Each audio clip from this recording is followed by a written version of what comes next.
গল্পটি পড়ে চোখের পানি ধরে রাখতে পারিনি। আমার শোনা গল্পগুলোর মধ্যে সবচেয়ে কষ্টের গল্প ছিল বোধহয় এটি। কোনো এক প্রবাসী ভাইয়ের জীবনের গল্প। বাসর ঘরে বউকে বলা আমার প্রথম কথাটি ছিল, আমার আম্মা আমার জীবনের সবকিছু।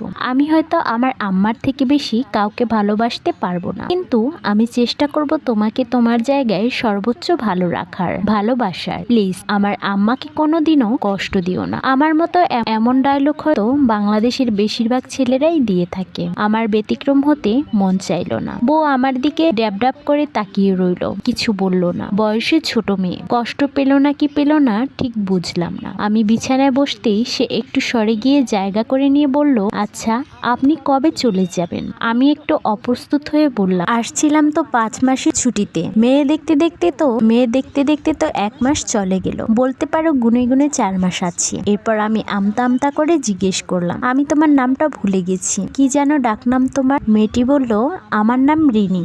বলেই খিলখিল করে হাসতে লাগলো আর বিড়বিড় করে বলল, আল্লাহ এ কেমন বর, বউয়ের নাম জানে না। সিঙ্গাপুরে থাকার সুবাদে বহু সুন্দরী মেয়ে জীবনে দেখার সুযোগ হয়েছে, কিন্তু খিলখিল করে হাসলে একটা মেয়েকে এত ভয়ঙ্কর সুন্দর লাগতে পারে জীবনে প্রথম উপলব্ধি করলাম। হাসতে হাসতে তার চোখে পানি চলে আসছে। সে খুব সাবধানে পানি মুছে আবার হাসছে, আর আমি প্রথমবারে সবচেয়ে সুন্দর হাসির মেয়ের প্রেমে পড়ে গেলাম। আমার পুরো জীবন ঋণীময় হয়ে গেল। বয়স কম হলেও প্রচন্ড গোছানো আর মিশুক একটা মেয়ে। পুরো বাড়ির কাজ সে একা হাতে সামলাতে পারত। আমার মা বোনের আরাম আয়েশের দিন ফিরে এলো। এতে অবশ্য রিনির কোনো আফসোস নেই। আমি যতদিন থাকলাম রিনিকে সাহায্য করলাম। আমার যেদিন ফ্লাইট ছিল তার 3 দিন আগে থেকে রিনির চোখে মুখে আধার নেমে এসেছে। আমি টের পাই সে বাথরুমে গিয়ে কাঁদে, রান্নাঘর বারান্দার আড়ালে গিয়েও কাঁদে, আর আমার সামনে স্বাভাবিক হওয়ার ভান ধরে। আমিও ভান করি। এই যে প্রিয়দের ছেড়ে যাওয়ার কষ্ট প্রতিবার ভোগ করতে করতে আমি ক্লান্ত।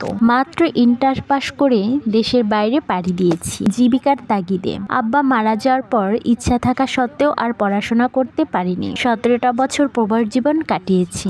এখন আর হাউমাউ করা দুঃখ গায়ে মাখতে মন চায় না। মনকে পাথর করেছি, তবে এবার আমার পাথরে মন কেমন গলে যেতে চায়। সিঙ্গাপুরে আসার পর নিয়মিতই বাড়িতে কথা হতো আম্মার সাথে, ছোট বোন রেহানা আর রিনির সাথেও। এবার মনটা কেমন যেন ছটফট হয়ে আছে। কাজে মন বসে না, কাজে মন বসানো দায়। বারবার বাড়ির কথা মনে পড়ে। মাস 3 পর খবর পেলাম আমার রিনি মা হচ্ছে। খবরটা পেয়েছি আম্মার কাছে। অনেকবার চেষ্টা করার পরও রিনির সাথে কথা বলতে পারলাম না সেদিন। সে লজ্জায় আমার সাথে কথা বলতে পারছে না। আম্মা হেসে কুটি কুটি হয় আর বলে, কেমন পোলাপান মানুষ দেখ, 2 দিন পর মা হইব আর এখন এমন করতেছে। আমি শুনি আর হাসি। আমার ভেতরে আনন্দের হৈ হুল্লোড় করছে। জীবনে আসলে টাকার খুব দরকার। আজকে টাকার টান না থাকলে আমি দৌড়ে দেশে চলে যেতাম। আমার লাজুক বইয়ের লজ্জা ফোনে না ভাঙিয়ে তাকে কাছ থেকে রাগ ভাঙাতাম।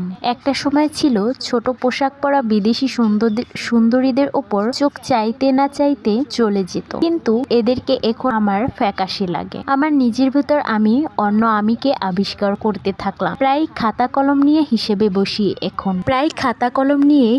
বসি এখন থেকে। আরো খরচ কমাতে হবে নিজে। প্রতিদিন অল্প অল্প করে জমাতে থাকলাম। মোটামুটি একটা সেভিংস হলেই দেশে গিয়ে অন্তত 1 মাস থেকে আসতে পারবো। আমার 2 চোখ ভরা রঙিন স্বপ্নের মৃত্যু ঘটলো আমার সন্তান আর রিনির মৃত্যুর সাথে সাথে। সাধারণ বিষয়, আবার সাধারণ না হয়তো। নিজেকে বোঝানোর মতো কোনো ভাষা আমার জানা ছিল না। যখন চিৎকার করে কাঁদতে মন চাইতো সেটাও পারতাম। তখন শুধু আকাশের দিকে তাকিয়ে বলতাম, হে আল্লাহ, আমি আপনার ফয়সালা মেনে নিয়েছি। আমার অশান্ত হৃদয়ে আপনি শান্ত করে দিন। প্রচন্ড যন্ত্রণায় আমার দিনগুলো কাটতে লাগলো। উঠতে বসতে সারাক্ষণ রিনির কথা কানে বাজে। যে সময়ে সময়ে ও কল দিত ওই সময়গুলোতে মনের অজান্তেই ফোন হাতে নিতাম। কিসের যেন অপেক্ষা, যেন শেষই হয় না। 3 মাস পর দেশে গেলাম। স্ত্রী সন্তান কবর জিয়ারত করাটাই আমার মুখ্য উদ্দেশ্য ছিল। সারা ঘরময় রিনির বিচরণ অনুভব করতে পারি, শুধু 2 চোখ ভরে দেখতে পাই না। মাত্র 4 মাসের সংসারের স্মৃতি আমাকে আষ্টে পিষ্টে জড়িয়ে রেখেছে। রাতে রিনির ফোনটা ঘাঁটছিলাম। হঠাৎ তার মেসেঞ্জার চেক করে দেখলাম একটা আইডিতে রিনি অনেক মেসেজ পাঠিয়েছে, ভয়েস পাঠিয়েছে, কিন্তু ওপাশের কোনো মেসেজ নেই। আইডিটা কার হতে পারে বোঝার উপায় নেই। Lock profile.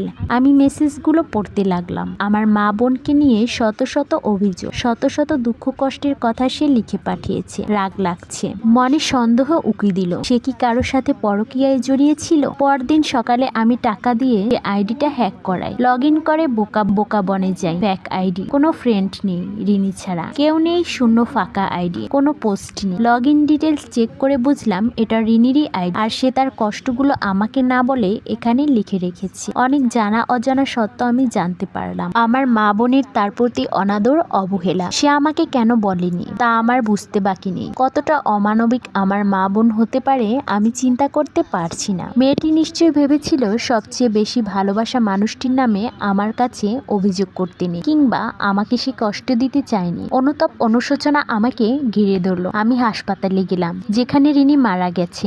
অনেক কষ্টে ডাক্তারের সাথে যোগাযোগ করে জানতে পারলাম রুর সত্যটা। রিনিকে প্রথমত দেরিতে হাসপাতালে আনা হয়েছিল, দ্বিতীয়ত আমার বোন জোর করে নর্মাল ডেলিভারি করাতে চেয়েছিল। মূলত আম্মাকে রাজি করাতে করাতে আরো অনেকটা সময় পেরিয়ে যায়। খুব বাজে শোনালেও আমার অবচেতন মন আমাকে বারবার বলছে তোর আম্মা তোর বউ বাচ্চার খুনি। বাড়িতে এসে আম্মার রুমে গেলাম। আম্মার সামনে বসে বললাম, আম্মা আমার ছোট বোনটার কেন যেন সিজার করেছিল ডাক্তার। আম্মা পানির বক্সটা খুলতে খুলতে বলল, কেন আবার? পানি ভাঙার ডর আসিল, ডাক্তারই তো কইলো করতে, আল্লাহ বাঁচাইছে, সময় মতো করা গেছে। আম্মার উত্তরে আমার কলিজায় আগুন জ্বলে গেল। যেটা নিজের মেয়ের বেলায় ভাবতে পারছে সেটা রিনির বেলায় পারলো না। একজন নারী হয়ে অন্য নারী প্রতি এতটা অবহেলা। কোনো মতে ধৈর্য ধরে বললাম, আম্মা আমি কি আপনারে কখনো কষ্ট দিছি, ভালোবাসা কম দিছি? আম্মা এবার একটু অবাক হয়ে বলল, কেরে বাজান কি হইছে, এরই কস কেরে? আমি আম্মার হাত ধরে বললাম, আম্মা আপনারে আমি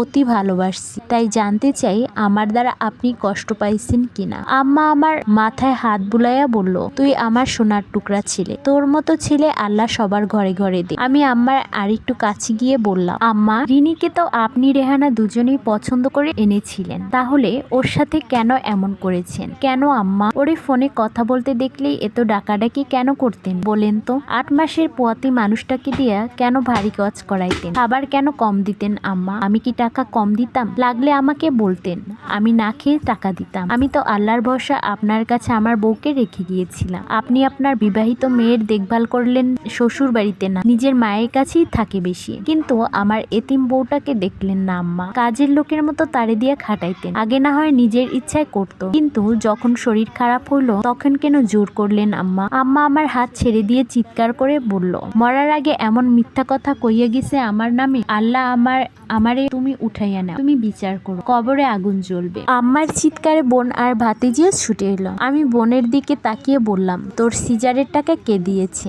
আমি। তোরে অনার্স পাস কে করিয়েছে? আমি। তোর জামাইয়ের আবদার কে পূরণ করেছে? আমি। তোর সংসার কয়দিন পর পর কার টাকায় জোড়া লাগে? আমার টাকায়।